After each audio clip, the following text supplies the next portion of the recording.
vais me présenter. Donc, je m'appelle Pascal Cucchini, je suis l'auteur de la méthode MAPI et le directeur d'un organisme qui s'appelle B2C Projet et qui est spécialisé dans l'accompagnement et la formation des professionnels de l'accompagnement. Pour faire clair, on est à Aix-en-Provence. Voilà. Ce que je vous propose, attendez, voilà, ce que je vous propose sur ce webinaire de 1h30, donc c'est vrai que ça va être un peu dense et assez technique parce que j'ai pris une option sur l'entretien d'un élément assez technique. Donc déjà, la première chose, bon, l'idée c'est de poser les repères théoriques et méthodologiques de l'entretien d'activation. Comme c'était noté dans le petit commentaire de démarrage, c'était de dire que l'entretien d'activation est plutôt à destination effectivement de personnes qui ont des difficultés pour se mobiliser ou se remobiliser. Et on va voir un petit peu les enjeux et la manière de pouvoir faire pour qu'elles puissent effectivement se remobiliser autour de leur accompagnement. Mais bon, vous me direz peut-être qu'on peut l'utiliser sur d'autres types de publics, d'autres contextes. Tout est ouvert dans cette affaire. Ce que je vous propose, on va d'abord reprendre le contexte de l'entretien. Alors, d'un point de vue très technique, vous allez voir, mais au moins comme ça, on parle tous de la même chose, qu'on soit à peu près d'accord. En tout cas, que je vous donne mes repères et que vous puissiez vous positionner par rapport à ces repères. Ensuite, les principes théoriques sur lesquels se repose ce type d'entretien, notamment les théories d'engagement. Alors, je vais essayer de ne pas faire trop long parce que je peux faire 2 heures sur les théories d'engagement. Mais je vais essayer d'être assez rapide. Si vous voulez bien sûr approfondir, je vous donnerai des références bibliographiques sur ces principes théoriques qui sont quand même des bases très intéressantes. Et puis ensuite, je vous présenterai les applications à l'entretien, c'est-à-dire comment, à partir de ces principes théoriques, on peut structurer les entretiens pour permettre aux personnes d'être actives, notamment à l'intercession. Et puis, j'ai prévu un petit exercice. On va essayer ensemble de construire un entretien pour que vous ayez l'idée de comment ça peut se matérialiser. Ce que je vous propose déjà, c'est travailler le cadre, parce que l'idée, c'est qu'on on soit d'accord, en tout cas, ou d'accord, en tout cas, on ait les mêmes repères et que vous voyez de quoi je veux parler quand je parle d'entretien d'accompagnement, bien évidemment, puisque l'entretien d'activation, c'est un des éléments, une des techniques pour mener des entretiens d'accompagnement. Donc, l'entretien, c'est une situation de travail spécifique qui est intégrée dans un processus d'accompagnement, processus de changement, un projet de parcours, par exemple, qui fait appel à des outils et à des techniques, et puis qui sont identifiés, sélectionnés en vue d'obtenir un résultat. Donc, c'est bien sûr une situation de communication entre au moins 2 personnes, mais on peut en avoir éventuellement plus. Et puis, c'est une situation qui est provisoire et qui est très localisée. L'entretien, donc, en fait, il est structuré, il exige une durée fixe. Donc, ça, c'est souvent un débat qu'on a avec les praticiens. Pour moi, la durée doit être fixe et contractualisée au démarrage.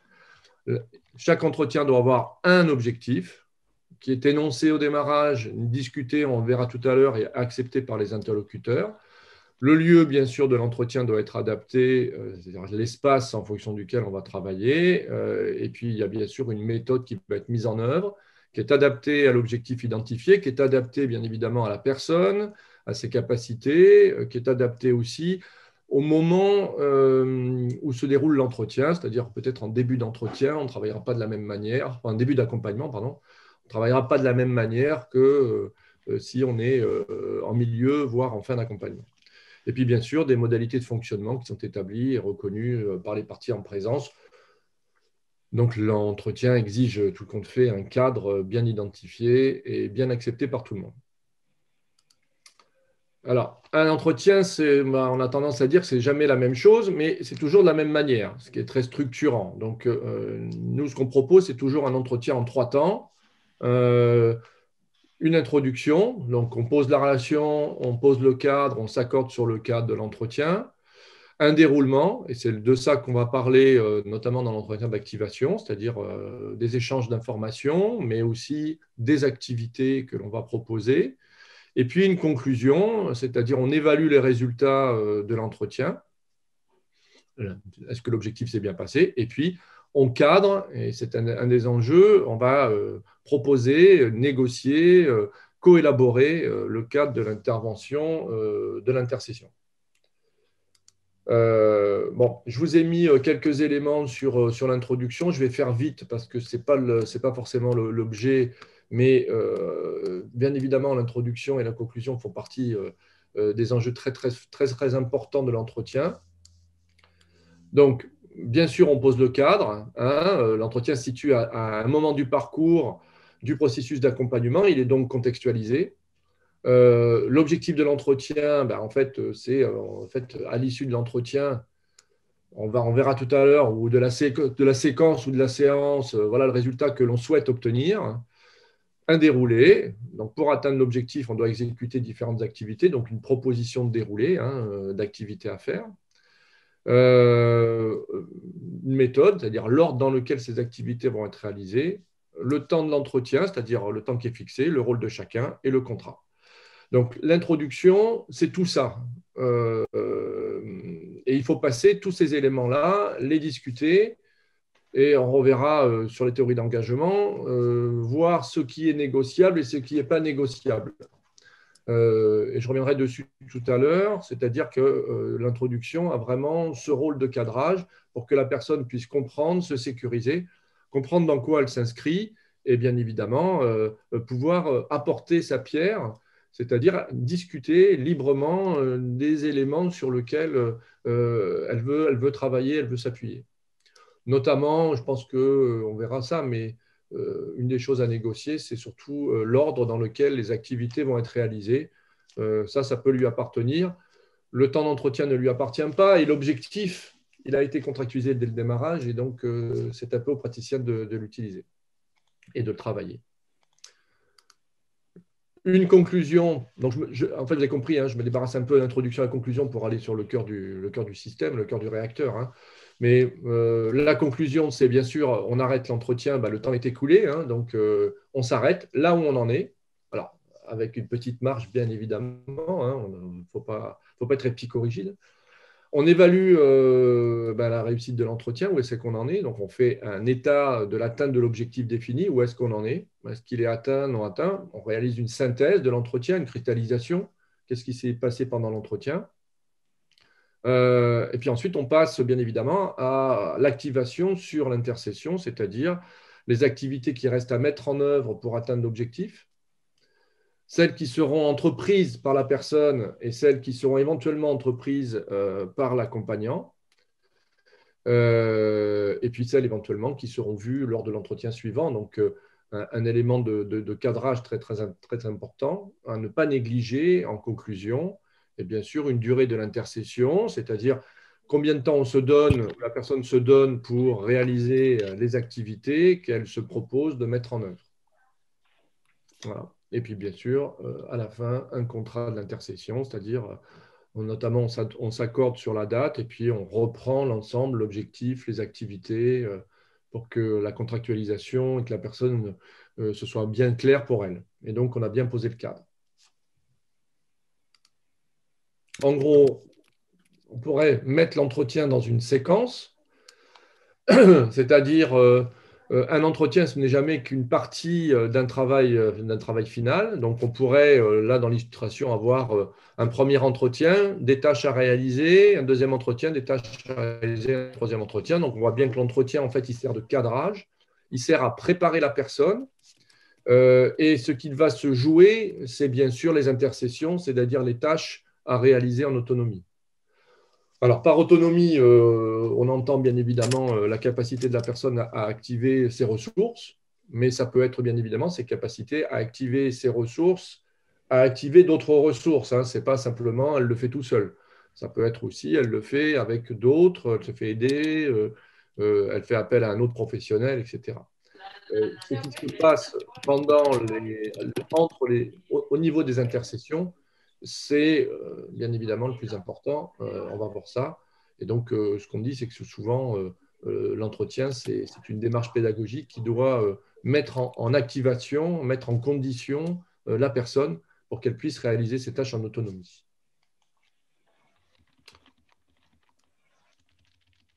Donc, je fais une petite photo du logiciel Visual Course pour vous montrer simplement sur un parcours, par exemple, on a ici un parcours qui est enfin, des entretiens qui sont contextualisés. Donc là, on a un parcours où la personne doit évaluer son niveau de compétence. Ensuite, éventuellement, en fonction de l'évaluation posée, se remettre à niveau pour trouver du travail.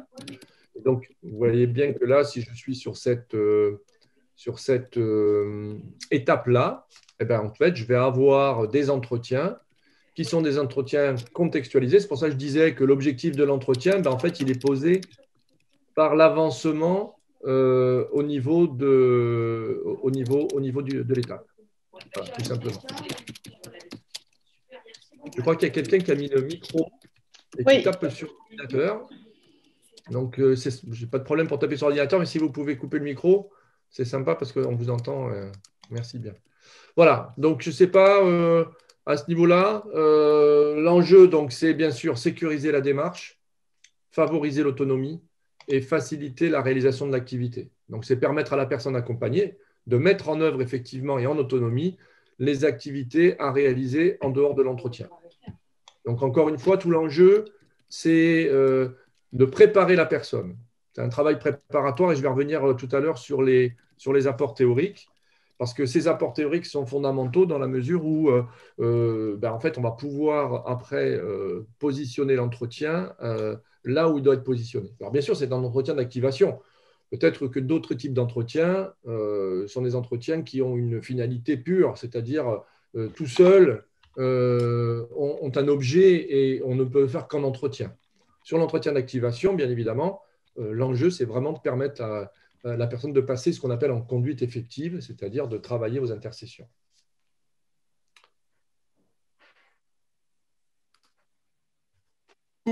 Je vous propose, alors une définition, non, mais un cadrage de ce qu'on peut appeler l'entretien d'activation. C'est donc une situation de travail spécifique qui est intégrée donc bien dans un processus, on l'a vu, hein, et qui fait appel à des outils et des techniques identifiées en vue d'obtenir un résultat qui est plutôt d'ordre pédagogique. Cet ordre pédagogique, cet enjeu pédagogique, c'est d'aider la personne à augmenter son sentiment d'efficacité personnelle, notamment en démarrage d'accompagnement, d'accord, par la mise en capacité de réaliser par elle-même les activités nécessaires à l'avancement de son projet. Alors, bien évidemment, l'idée, c'est quoi? C'est que, notamment pour des personnes qui sont en difficulté d'insertion et qui ont du mal à renouer avec un sentiment d'efficacité personnelle fort, c'est-à-dire en capacité de se dire qu'elles peuvent y arriver et qu'elles peuvent décider et s'activer, il est évident qu'il y a toute cette démarche préparatoire pédagogique à mettre en place. Et là, l'entretien d'activation a toute sa place. C'est presque un prétexte pour aider la personne à pouvoir se dire qu'elle est en capacité d'agir. Une fois qu'elle se dit qu'elle est en capacité d'agir, de décider, on peut ensuite être sur des entretiens beaucoup plus techniques et que ça sera beaucoup plus facilité. C'est donc l'entretien d'activation, ça se pense alors comme un levier en fait, hein, d'accord? Et le processus de réflexion va cheminer fortement pendant l'intercession, d'accord? Donc, en fait, on va avoir des temps de travail qui sont des temps de travail spécifiques. Et l'entretien d'activation, c'est un temps qu'on va utiliser beaucoup en démarrage d'accompagnement pour aider la personne à se dynamiser et à, encore une fois, se dire qu'elle est en capacité de. Nos bases théoriques, c'est les théories d'engagement. Donc, je vais faire puisque j'ai un peu le temps, je vais en profiter. Les théories d'engagement, je ne sais pas si vous connaissez, si tout le monde connaît bien, c'est des stratégies comportementales et c'est des apports théoriques pour moi qui ont été fondamentaux dans mon apprentissage, parce que même en tant qu'accompagnateur, et maintenant en tant qu'accompagnateur d'équipe d'accompagnateurs. L'idée de base, c'est, je vous donne les grands principes, comme ça on va partir tout de suite sur les grands principes. Je ne vais pas vous remonter l'histoire du cornet de bif. Sachez qu'il y a des extraits, des expérimentations qui ont été faites. Hein. Les théories d'engagement, c'est à peu près les années 40, ça a démarré les années 40, quand on s'est rendu compte que, en fait, on n'était pas engagé par nos idées, qu'on pouvait savoir qu'on était obligé de faire quelque chose et qu'il fallait absolument qu'on fasse quelque chose sans jamais le mettre en œuvre. Prenons la cigarette. On sait très bien que fumer tue, et ce n'est pas pour ça qu'on s'arrête de fumer quand on est fumeur, bien évidemment. Donc, on arrive facilement à s'arrêter de fumer. Prenons les radars, c'est-à-dire que si vous avez un radar qui arrive, bah, vous allez lever le pied, mais si vous n'êtes pas un bon conducteur, c'est-à-dire respectueux, bah, derrière, vous allez réaccélérer. On le voit tous les jours dans les conduites. Et donc, automatiquement, pour nos métiers, on a des gens tous les jours qui veulent retrouver du travail ou qui savent qu'ils doivent faire une activité sans réellement la mettre en œuvre derrière. Moi, j'ai été confronté à ces questions-là pendant des années, de gens qui me disaient, voilà, je veux travailler, voilà l'offre d'emploi, enfin, voilà l'emploi que je veux avoir. Et quand je leur trouvais l'offre d'emploi, bien évidemment, je leur disais, ben, il faut répondre. Et pendant l'entretien, je me battais pour qu'ils répondent. Et à la fin de l'entretien, je voyais qu'ils allaient répondre. Et pourtant, l'entretien suivant, soit je ne les voyais plus, soit ils n'avaient pas forcément répondu. Et c'est par cette interrogation-là que je me suis rendu compte que, en fait, on n'est pas engagé par nos idées. Et donc, je suis allé voir les théories d'engagement. Enfin, j'avais une collègue qui m'a orienté par là-bas et tout est expliqué. Et donc, ce qu'il faut savoir, c'est une connaissance scientifique. Alors, peut-être qu'un jour, il y aura un changement de paradigme, hein, mais pour l'instant, c'est une connaissance scientifique. Donc, après, l'idée, c'est de savoir l'utiliser correctement pour pouvoir à la fois être plus efficient et à la fois pouvoir être très respectueux de la personne. Donc, je vais vous présenter ça très rapidement. Les grands principes de ces théories, c'est seuls les actes nous engagent. On n'est pas engagé par nos idées, nos sentiments, mais par nos conduites effectives. Alors, vous voyez comment j'en viens à la théorie d'engagement. Vous avez sur YouTube une vidéo qui s'appelle « Le billet perdu », qui a été fait par l'Université de Nancy, que je vous recommande, et qui démontre très très bien que c'est la situation qui crée les comportements et pas l'inverse. Donc, je vais revenir dessus. Donc, si on tergiverse longtemps avant de prendre une décision, d'accord, pesant patiemment le pour et le contre, une fois la décision prise et transformée en conduite effective, c'est presque la chose qui est la plus importante, c'est-à-dire du moment où j'ai eu une conduite effective dessus, j'ai eu un comportement dessus, d'accord, j'aurais tendance à ne pas la remettre en cause et même à trouver, je dirais, des justifications qui me disent que j'ai bien fait de prendre cette décision. Donc, en fait, c'est un mécanisme qui se passe, on le fait tous, et qui peut prendre cette forme-là. Ça va sur la théorie d'engagement, c'est rapide, hein, je suis désolé, mais je ne peux pas en faire 2 heures. Tout est dans le bouquin si ça vous intéresse. Donc, on a 2 sphères d'influence du comportement. La sphère des idées, d'accord, c'est ce qu'on appelle le cognitif, c'est-à-dire l'argumentation, les valeurs, la coercition même, hein, je veux dire, le radar, c'est de la coercition, la manipulation, le chantage affectif, par exemple. Ça, c'est ce qu'on appelle la sphère des idées. Donc, souvent, en entretien, en fait, on va travailler sur la sphère des idées, on va travailler sur l'échange d'informations et on va travailler sur l'argumentation. Ce que je faisais, moi, pour les offres d'emploi, par exemple, où j'essayais de faire en sorte que la personne soit persuadée qu'elle réponde à cette offre ou qu'il fasse l'activité que je lui proposais de faire. Là, c'est vraiment du cognitif. On travaille sur le cognitif. Et puis, la deuxième sphère d'influence du comportement, c'est la sphère des actes, c'est-à-dire les activités qu'on a effectivement mis en œuvre. Donc, le comportement qu'on a pu adopter à un moment donné. Et bien évidemment, vous avez compris que, en fait, sur la sphère des idées, sur la sphère du cognitif, on a très peu de résultats. C'est-à-dire le coefficient, si je peux pas parler comme ça, énergie dépensée sur résultat obtenu est très faible. Donc la question, c'était de se dire, mais en fait, pourquoi les gens me disent qu'ils vont faire, alors ils ne font pas. Et en fait, c'est parce que, encore une fois, on n'est pas influencé par nos idées, mais par nos comportements. Donc, l'idée, c'est, en fait, c'est la situation qui va créer le comportement. C'est ça le billet perdu. Donc, je vous raconte 2 minutes, j'ai le temps, l'histoire du billet perdu. En expérimentation, on met des personnes dans une rue passante. Il y a un étudiant-chercheur qui perd un billet de banque et on regarde le nombre de personnes qui rendent le billet. D'accord? Donc, situation de base, c'est du monde, quelqu'un qui perd le billet et on va regarder le comportement des gens par rapport à cette situation. Et dans tous les cas, 95% des cas, 100% des cas, les gens rendent le billet, bien évidemment. Après, on change la situation. C'est-à-dire, on a toujours l'étudiant qui va perdre son billet, mais par contre, il n'y a plus personne dans la rue. On est dans une rue complètement déserte. Et donc, en changeant la situation, on regarde quel est le changement par rapport au comportement, puisque l'idée théorique, c'est de dire c'est la situation qui crée le comportement. Et le comportement qui a une influence sur les idées, mais je vais revenir dessus. Donc, et on regarde le nombre de personnes qui rendent les billets. Et là, on a 40% des gens qui rendent le billet. C'est-à-dire 60% des gens, je ne me souviens plus exactement de la proportion, ou 40% des gens qui ne rendent plus le billet, mais en tout cas, on a beaucoup plus de gens qui ne rendent pas le billet. Donc, validation, alors après, ils ont fait ça sur plein d'expérimentations, c'est assez rigolo à lire. Et donc, du coup, on se retrouve avec la validation du fait que c'est la situation qui crée le comportement. En fonction de la situation dans laquelle on va se trouver, on va tous avoir des comportements différents. Et ces comportements vont avoir un impact direct sur la manière dont on se perçoit, c'est-à-dire on va naturaliser ce comportement. Ça va devenir notre comportement. Alors en 1942, il y a une expérimentation célèbre qui est un peu à la base de tout ça sur les cornets de bif. En fait, en gros, je vous raconte encore 2 minutes.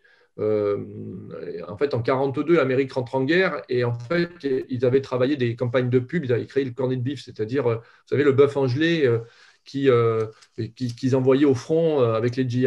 Et il y avait un risque de carence alimentaire à l'intérieur des États-Unis.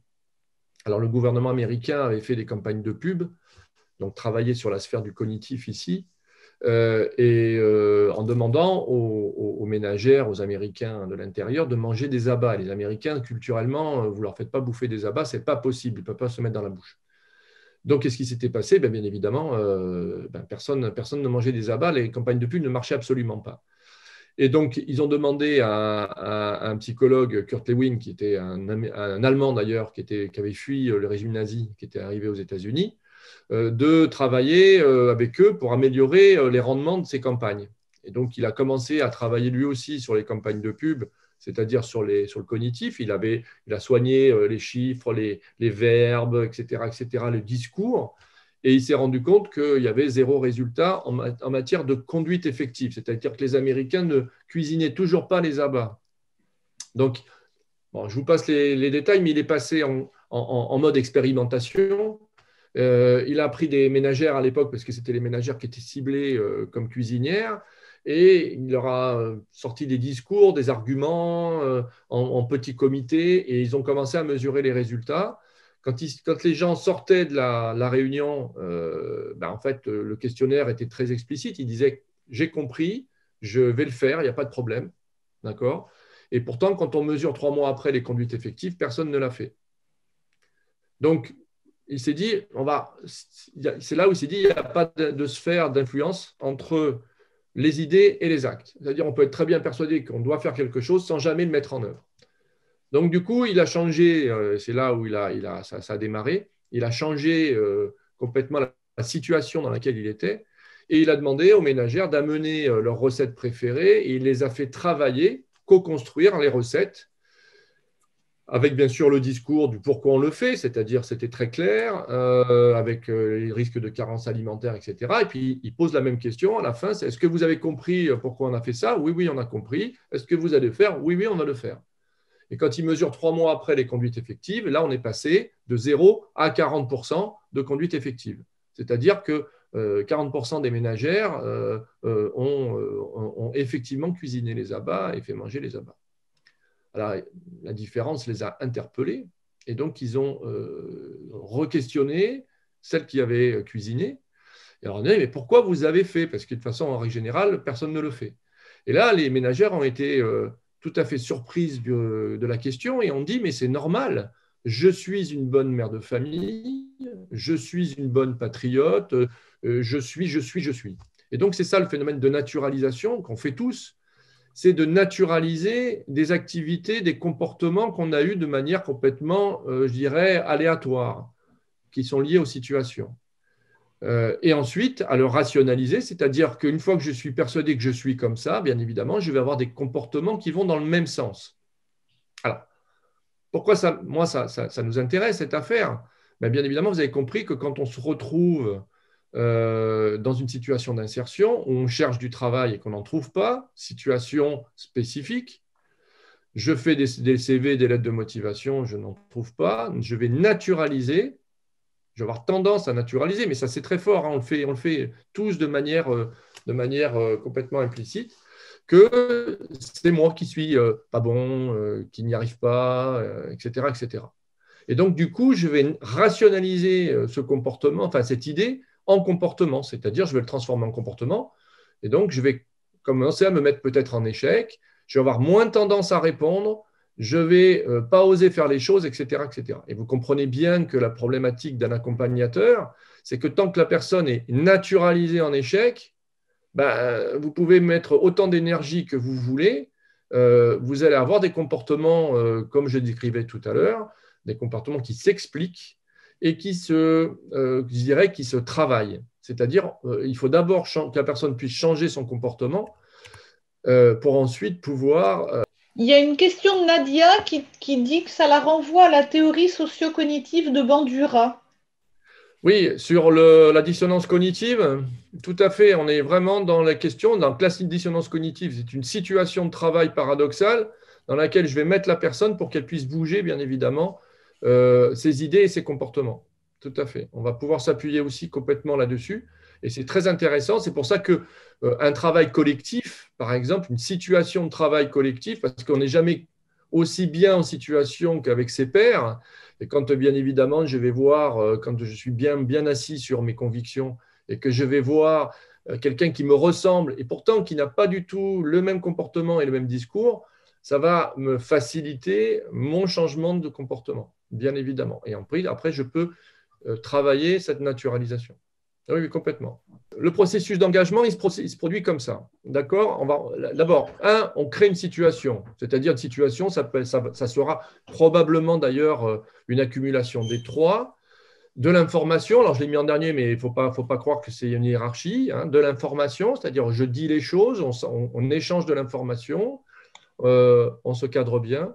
De l'apprentissage de la part de la personne, parce qu'il y a un transfert de méthode, un transfert de capacité à.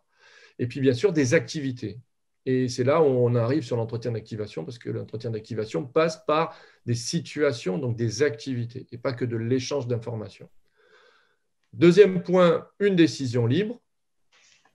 D'accord? C'est-à-dire que là, on a un cœur de réacteur très important. C'est ce que moi je raconte toujours à tout le monde. Je dis la décision libre, ce n'est pas… Alors si, déontologiquement, c'est super et je suis complètement là-dedans, c'est nos valeurs. On ne peut pas prendre la place de la personne, mais c'est aussi un vecteur de résultat.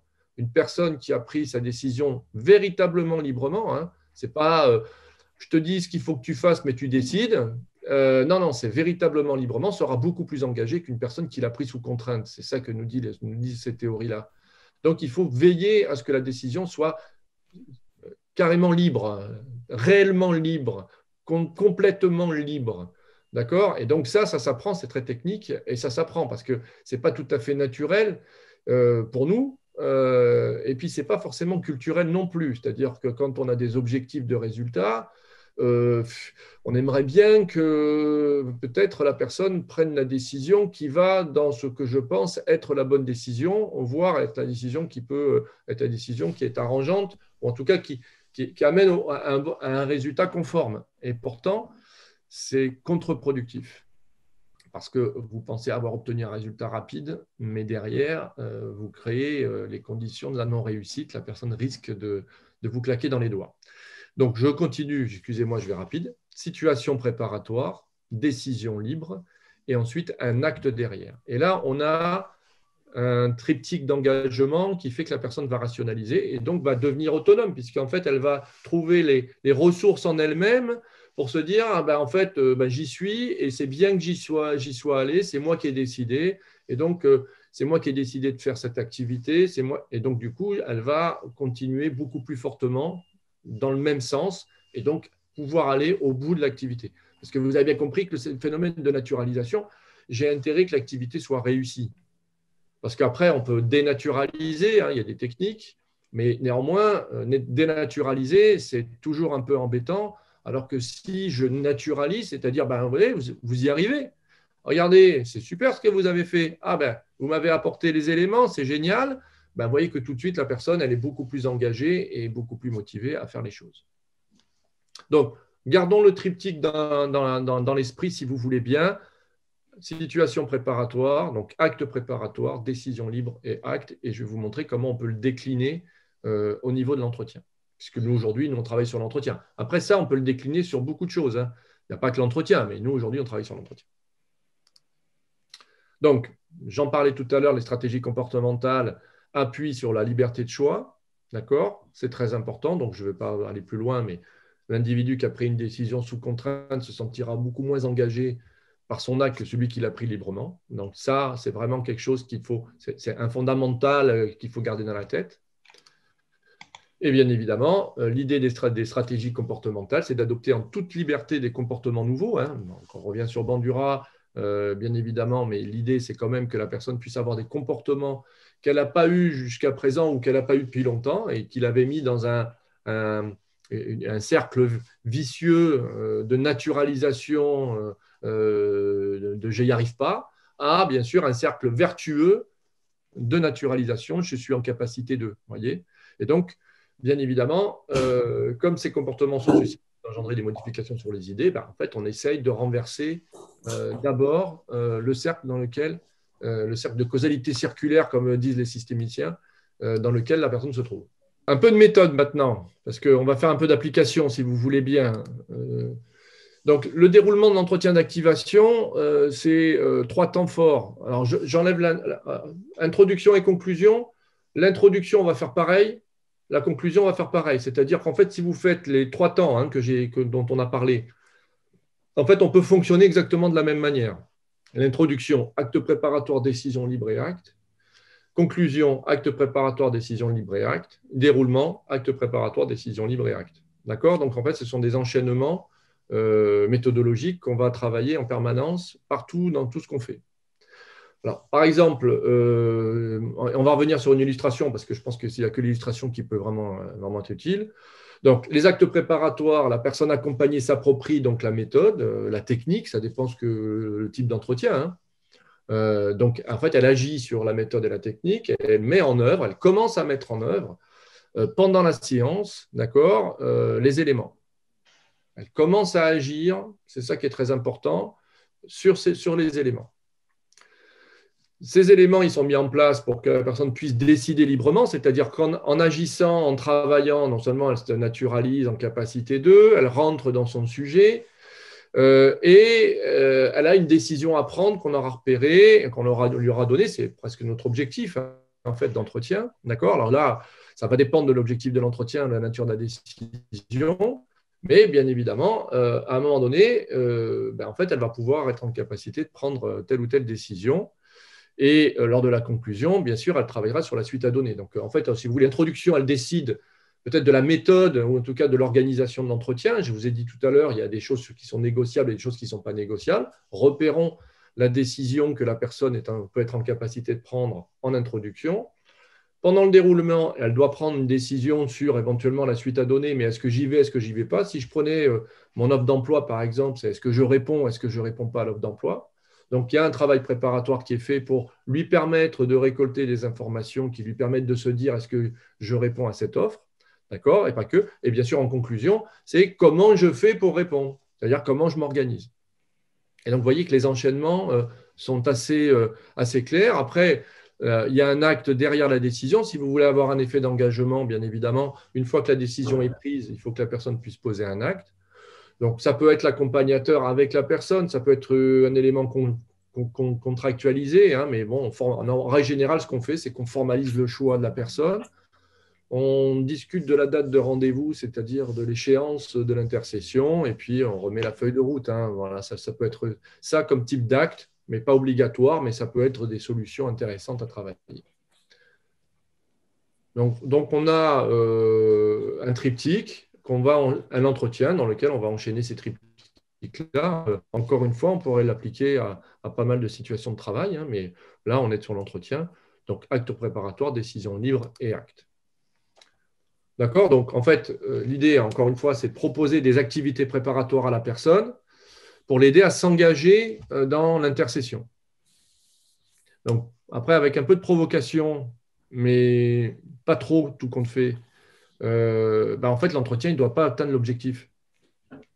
C'est ça l'idée. L'idée que c'est pédagogiquement, l'entretien, il aide la personne à se projeter dans l'intercession, à démarrer sa dissonance cognitive, à comprendre la méthode et à se dire je suis en capacité de. Vous voyez, et l'entretien, il sert qu'à ça, en fait. Une fois que l'entretien est fini, la personne doit être en capacité de poursuivre l'activité en ayant un maximum d'autonomie. Alors peut-être moins au début, plus à la fin, plus, vous voyez, etc., etc. Mais en tout cas, on est vraiment sur une dimension assez pédagogique, c'est-à-dire on favorise l'activation de la personne. Bien sûr, le cadrage et la contractualisation, ça constitue du coup des temps pédagogiques très très forts et indispensables à la réussite de cet entretien. Notamment, si on est en démarrage d'accompagnement, en fait, on va faire une introduction et une conclusion, on va prendre énormément de temps. Ça peut être 10 minutes, un quart d'heure. Pourquoi? Parce que la personne, il faut qu'elle comprenne comment ça marche, il faut qu'elle rentre dans le cadre et qu'elle identifie, et surtout que la manière dont vous avez cadré, la manière dont vous l'avez engagé lui permette de réussir les activités. Parce que la réussite des activités va lui donner l'envie de continuer, bien évidemment. Donc, en démarrage, une introduction, une conclusion, je dirais, on prend le temps, on pose bien les éléments, on explique bien comment ça va se passer, que la personne puisse rentrer dans le cadre méthodologique. Et bien évidemment, une fois qu'elle est rentrée dans le cadre méthodologique, elle s'est approprié le cadre, bien évidemment, sans les négliger, on peut les alléger en matière de temps. C'est-à-dire que si on s'accorde très rapidement, ce n'est pas la peine d'en faire 2 heures. Voilà. Donc là aussi, une progression pédagogique à mesurer, à mettre en place, et une bonne évaluation d'ailleurs pour voir comment la personne s'approprie la méthode. Donc, petite technique de préparation maintenant, parce que là, on a vu le déroulement, hein, d'accord? On a dit acte préparatoire, décision, acte. Ça, c'est pendant le déroulement de l'entretien. On fait les actes préparatoires, la personne prend sa décision, on pose un acte derrière. Maintenant, si on veut préparer sa séance, en fonction de l'objectif et en fonction du contexte, hein, bien évidemment, de l'étape, par exemple, de ce qu'il y a à faire, en fait, on va d'abord repérer la décision libre en tant que praticien, c'est-à-dire quel est le choix, la nature de la décision que la personne doit être en capacité de prendre à l'issue de la séance. D'accord? Donc, bien sûr, l'objectif de l'entretien sera atteint si la personne a fait le choix, d'accord? Et peu importe le choix, mais elle a pris une décision. Maintenant, si elle a pris la décision qui ne va pas dans mon sens, ce n'est pas grave, c'est comme ça. Je réajuste. Si maintenant elle a pris une décision, on pourra dire que l'entretien a été efficient, en tout cas, il a atteint son objectif pédagogique, d'accord? À la suite, bien sûr, des activités qu'il a mis en œuvre et pour mettre en œuvre des activités pour la suite. Par exemple, je reprends mon offre d'emploi. Si jamais il a décidé de répondre à l'offre d'emploi, l'entretien, c'est bon, maintenant, comment vous allez vous organiser? Et les activités préparatoires, ça a été de commencer à lui montrer, en tout cas, à l'intégrer, comment faire le choix de l'offre d'emploi. Mais on va revenir dessus. Les actes préparatoires, c'est bien sûr, une fois qu'on a identifié la décision libre, on va mettre en place la méthode, c'est-à-dire les activités préparatoires qu'on peut lui proposer pour lui permettre de prendre la décision. D'accord? Donc, ça peut être des exercices, ça peut être plein de choses, des outils. Voilà. En fait, on constitue une petite mallette qui va lui permettre de s'activer, d'agir dessus et ensuite de pouvoir prendre la décision. Parce que pendant qu'elle va agir, elle va comprendre la méthode, mais en même temps, elle va aussi prendre de l'information, échanger de l'information, se mettre en dissonance, se questionner.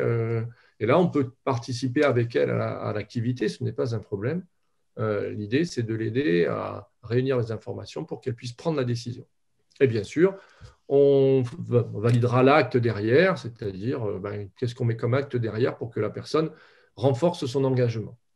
D'accord? Donc, je le refais, un déroulé qui est acte préparatoire, décision, acte. Une préparation qui est d'abord, je repère la décision, ensuite, J'identifie les actes et les activités préparatoires que je peux lui proposer. Et derrière, j'identifie l'acte que je vais lui demander de faire derrière pour qu'elle renforce son engagement. Est-ce que ça va? C'est très clair. OK. Donc, en conclusion sur cette affaire, et puis après, on va passer aux exercices, j'allais dire, aux illustrations. C'est qu'en conclusion, donc on est vraiment dans une approche, vous avez compris, une approche pédagogique. Alors, encore une fois, l'entretien d'activation, c'est un type d'entretien possible à activer, à utiliser dans des circonstances que vous êtes le seul juge d'utiliser. Mais on parlera bien évidemment de séquences, hein, puisque une séance peut être intégrée dans plusieurs séquences. Une séquence peut avoir plusieurs séances, je vais y arriver pendant. Donc, plusieurs entretiens peuvent être enchaînés.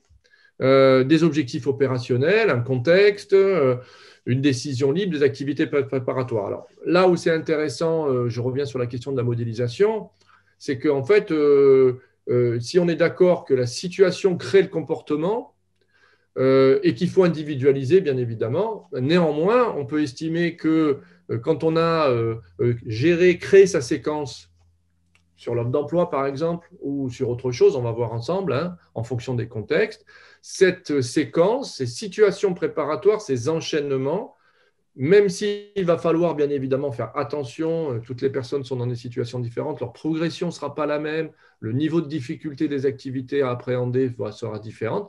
Néanmoins, on peut réutiliser cette situation de travail et même, je dirais, la passer à ses collègues qui, s'ils appliquent ça, devraient avoir les mêmes types de résultats et les mêmes types de comportements en face. Donc, c'est aussi un des éléments importants. Alors, ce n'est pas l'entretien d'activation spécifique, c'est en fait de l'application des théories d'engagement. La situation crée le comportement. Donc, réfléchissons aux situations, proposons les situations et regardons comment les personnes réagissent, agissent et se naturalisent vis-à-vis, donc se comportent vis-à-vis de cette situation. Et ça ouvre quand même, je trouve, des perspectives intéressantes en matière de travail, d'indicateurs et de collaboration. Ce que je vous propose, en fait, vous pouvez soit passer par le chat directement, c'est-à-dire vous écrivez votre réponse. On va se mettre en dissonance, nous aussi. Hein. C'est-à-dire, peu importe si la réponse elle est bonne, elle est fausse, hein, on s'en fiche. Ou alors, vous le mettez dans votre tête ou sur un bout de papier, et puis je vais avancer comme ça. L'idée, c'était un petit peu d'être un peu plus ludique que ces trucs descendants, et donc qu'on crée ensemble un entretien d'activation pour que, effectivement, l'application soit un peu plus claire. Attendez, voilà. Alors, je vous donne un contexte. On va prendre un contexte puisque l'entretien est contextualisé. On a Madame qui plus est, on accompagne Madame qui plus est dans le cadre d'un projet de parcours d'insertion professionnelle. On intervient maintenant sur l'étape validation de projet. Hein, on va essayer, et notre objectif, c'est de l'aider à intégrer une PMSMP. C'est une préparation. L'idée, c'est que la personne aille en entreprise, passe 15 jours, peut-être plus calé que moi là-dessus, et puis puisse, bien évidemment, on va voir ça tout à l'heure, faire une évaluation, regarder l'environnement. Enfin, il y a pas mal d'objectifs possibles par rapport à la PMSMP. Je dirais, vis un peu ma vie de l'entreprise pour voir si travailler là-dedans, ça peut me plaire, voir quelles sont les compétences que j'ai besoin d'acquérir pour pouvoir être sur le poste et d'avoir un retour de l'employeur sur mes capacités et mon activité. Voilà, à peu près ça, la PMSMP, c'est un vie ma vie du travail. Je n'ai pas dit de bêtises. Hein, je pense non, c'est ça. Tout le monde te dit que c'est une période de mise. Alors attends, parce que moi aussi, période de mise en situation. Bravo, c'est ça. J'ai retrouvé. OK. Donc, l'enjeu pour le projet, pour notre projet de parcours pour la personne, c'est que, on veut que la personne profite pleinement de sa PMSMP, c'est-à-dire qu'elle optimise sa PMSMP, qu'elle y donne du sens et identifie les compétences à évaluer et qu'elle puisse vraiment vivre une expérience qu'elle va pouvoir réutiliser derrière. Voilà, c'est notre objectif, on veut vraiment que ce soit efficace. Donc déjà, on va repérer la décision libre. Donc, ce que je vous propose de faire, c'est de répondre à la question suivante. D'après vous, à l'issue de la séance ou de la séquence, hein, parce que ça peut être plusieurs entretiens, on n'est pas obligé d'en avoir un seul, la personne accompagnée sera en capacité de prendre une décision sur le sujet suivant. Je vous demande de repérer le sujet. D'après vous, quelle serait la nature de la décision libre que la personne doit prendre à l'issue de la séance si vous faites une seule séance ou de la séquence si vous en faites plusieurs? Oui, ça peut être le choix de l'entreprise, effectivement. Oui, vérifier si l'environnement, donc le choix il peut être sur l'environnement, les compétences à acquérir, définir l'activité cible. Alors, effectivement, j'y vais, c'est bon? Vous avez compris, hein, ce n'est pas compliqué. Donc, attendez, parce que j'ai le truc au milieu, là, ça m'embête. Je ne pourrais pas dire de bêtises. Bien sûr, alors, moi j'avais dit que l'entreprise était ciblée, mais un des éléments, ça peut bien évidemment de choisir son entreprise d'accueil, ça peut être un premier choix. Ça peut être choisir les compétences qu'elle souhaite pouvoir évaluer. D'accord? Donc, j'identifie les compétences que je souhaite évaluer lors de ma PMSMP. Ça peut être aussi choisir les éléments de l'environnement à observer. C'est-à-dire, qu'est-ce qui m'intéresse particulièrement à observer lors de ma PMSMP. D'accord? Donc, vous voyez, on est alors, j'en ai mis que 3, hein, je crois, parce qu'on peut en avoir d'autres, hein, ce n'est pas le problème. Mais voilà, parmi les décisions libres, ça peut être ça. Quelle est mon entreprise d'accueil? Quelles sont les compétences? Alors, l'action de formation, ça va être un peu loin encore, d'accord, puisqu'on est vraiment sur l'action de PMSMP. Donc, il faut rester bien dans son cadre contextuel. C'est-à-dire que si je me prépare pour entrer en PMSMP, peut-être qu'à l'issue de la PMSMP, je vais pouvoir choisir ma formation. Moi, de mon point de vue, il y aura un travail préparatoire à faire spécifiquement sur le choix de la formation. Mais en matière de PMSMP, c'est bien évidemment comment je vais optimiser ma PMSMP. C'est moi qui choisis les compétences que je veux observer. C'est moi qui choisis mon entreprise d'accueil. C'est moi qui choisis l'environnement, les éléments de l'environnement, la mobilité, peut-être l'éloignement, etc., etc. Ça va? Et vous voyez qu'on essaie d'être assez précis en matière de choix. Alors, on va prendre le premier, puis après, on prendra le deuxième. J'en ai pas fait plus parce qu'après, une fois que vous avez compris, mais on va passer le premier choix, puis on va passer le deuxième choix, histoire de mettre en place les applications. Donc, le premier choix, bien évidemment, c'est identifier parmi une liste d'entreprises, par exemple, celles qui seraient les plus intéressantes de mon point de vue. D'accord? Alors, quelles sont les activités préparatoires que vous me proposez?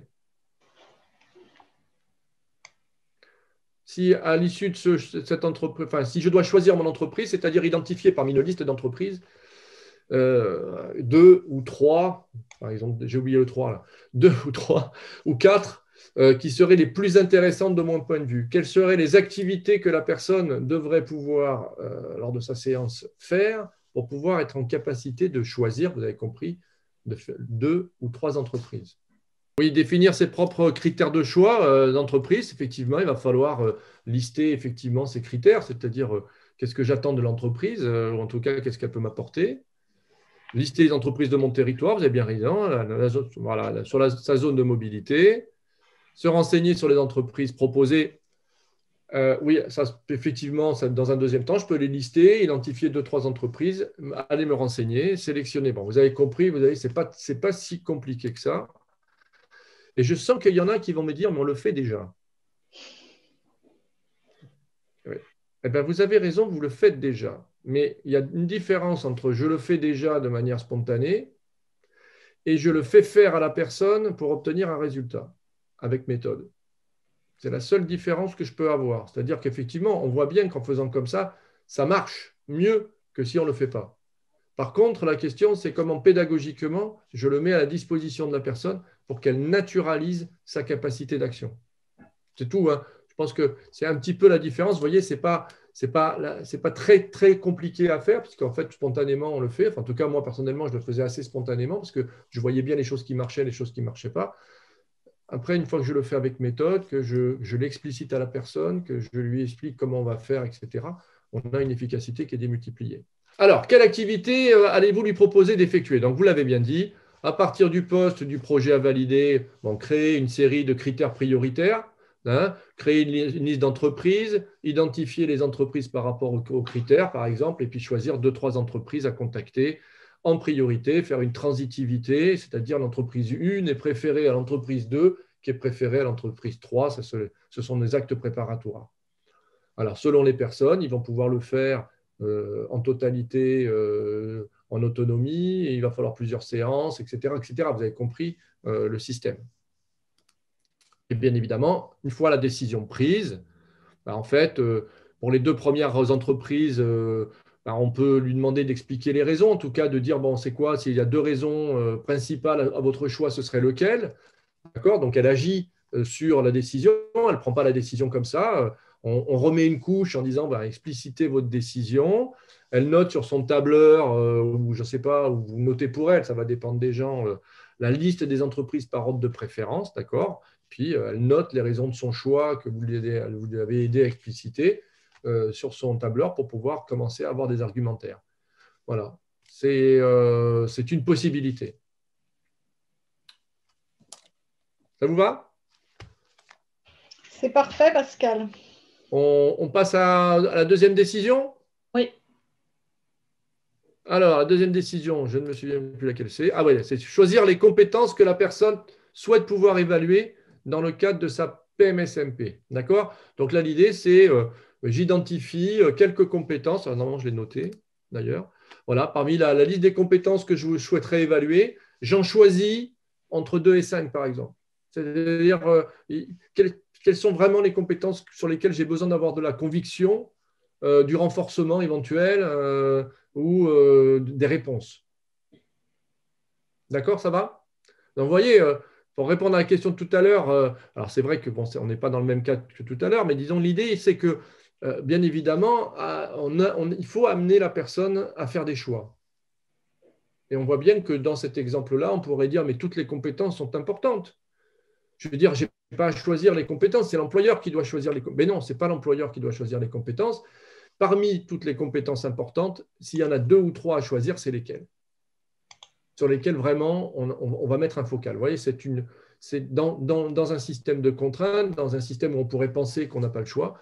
En fait, le praticien, et c'est son travail, doit amener la personne dans une prise de décision le plus libre possible.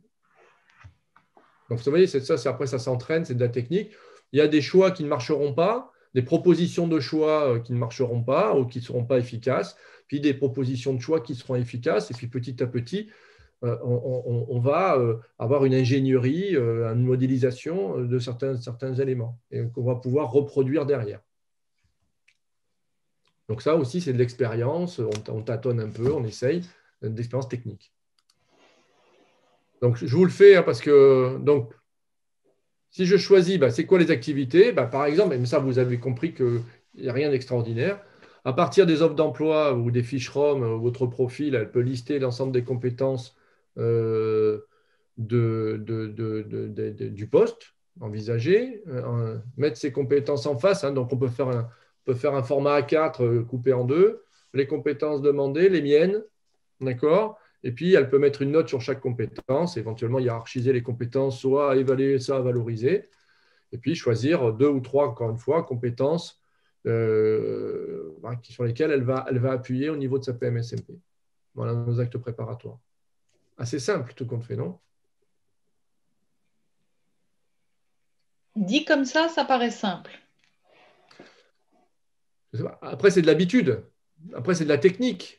C'est là où on peut maîtriser, encore une fois, sa méthode, sa technique, en disant, après, petit à petit, encore une fois, on peut capitaliser, c'est ça qui est intéressant. Et puis, l'acte derrière, sur les 2 premières compétences, encore une fois, elle explique les raisons de son choix. Pourquoi ces 2 compétences? Pourquoi ces 3 compétences? Qu'est-ce qui vous amène à vouloir travailler là-dessus particulièrement? Elle peut écrire son argumentaire et puis elle note les raisons de son choix. Encore une fois, ce travail-là, elle va pouvoir le réutiliser quand elle va être devant l'employeur.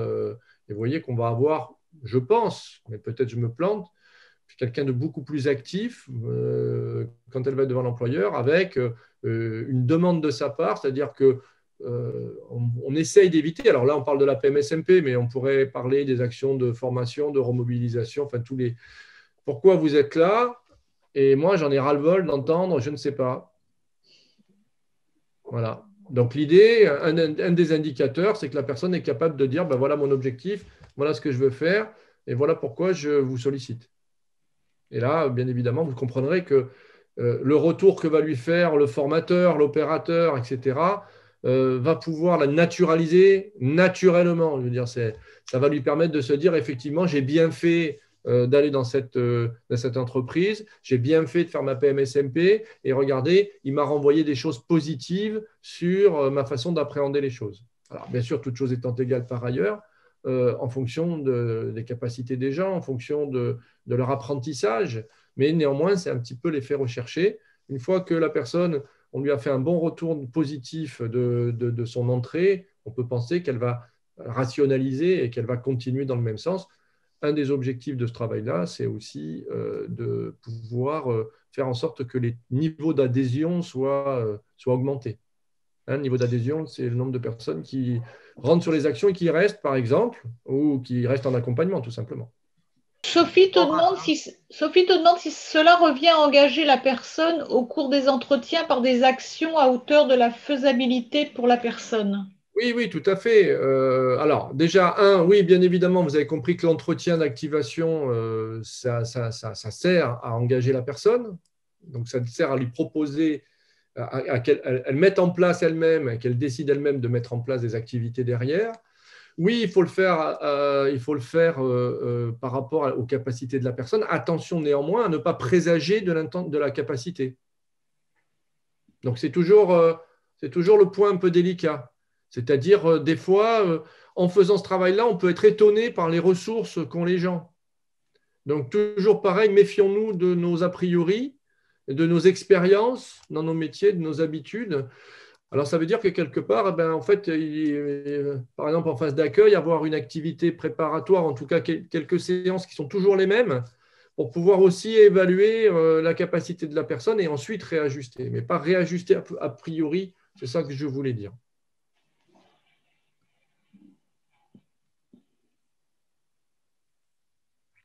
Et bien sûr, adopter ces outils.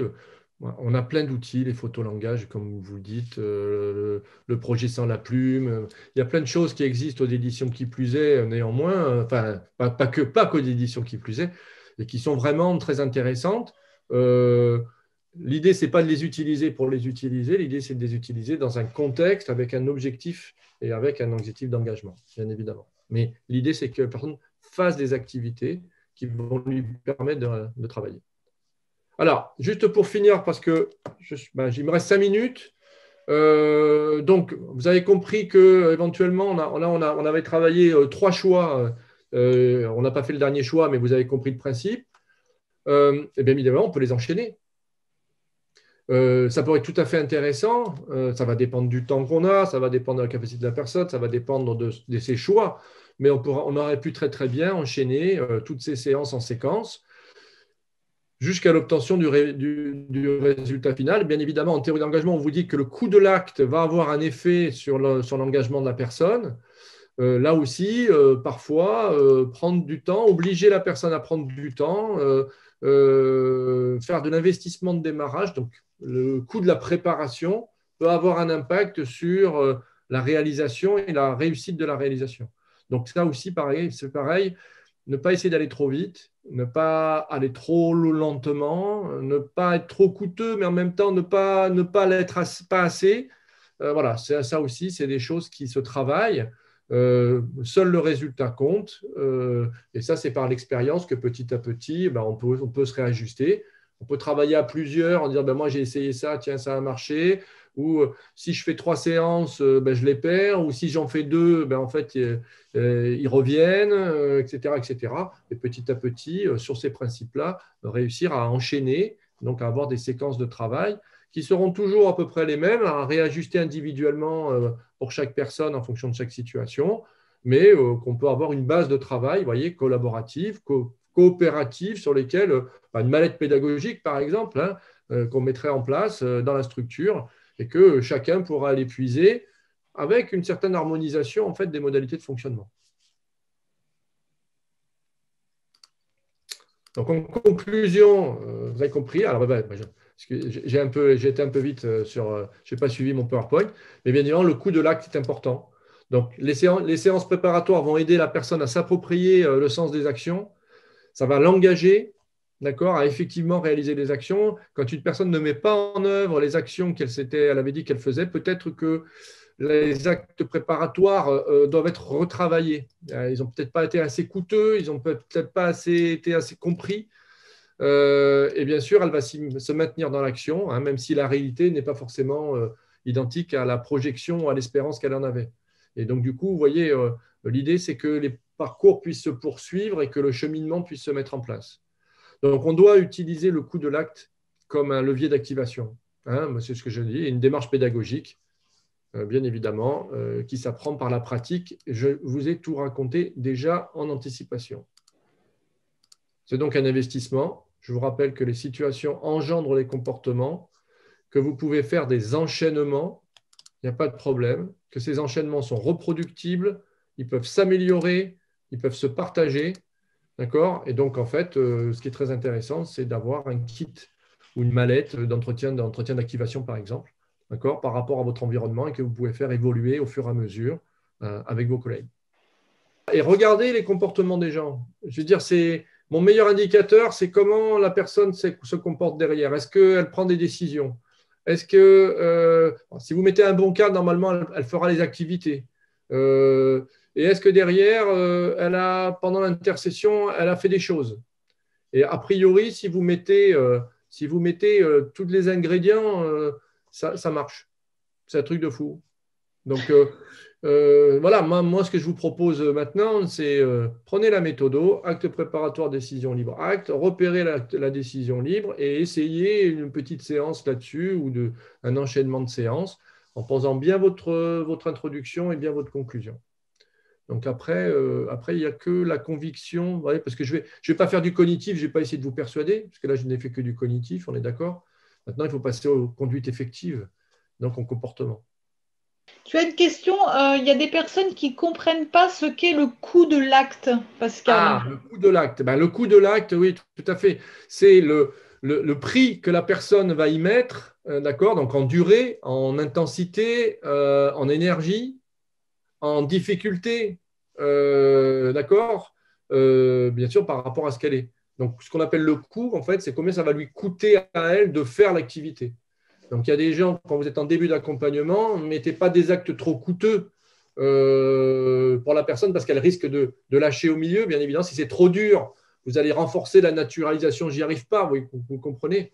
Et puis, progressivement, pouvoir augmenter le coût de l'acte. C'est là la dimension pédagogique, bien évidemment.